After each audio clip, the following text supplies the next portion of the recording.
சொல்லாமல் சொல்லுதடி உன் பார்வை. என் மனசெல்லாம் போர்த்தி கொண்டதடி காதல் போர்வை. உனக்குள் என்னை ஒழித்துக் கொண்டே என்னை நானே மறந்து விட்டேன்.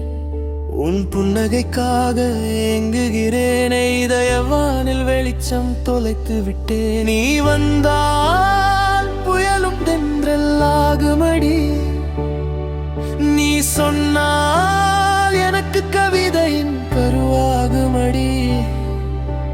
காலம் தோறும் பின்தொடர்வே உன் காதலுக்காய் நான் தவம் இருப்பேன். உயிரும் உணர்வும் நீயானாய், என் உயிருக்கு நீயே நீரானாய். காதல் சிறைக்குள் அடைத்தாலும் உன் காதல் கைதியாய் நான் இருப்பேன். உன் கையெழுத்தும் எனக்கு ஓவியமே, உன்னால் படைப்பேன் பல காவியமே. அன்பே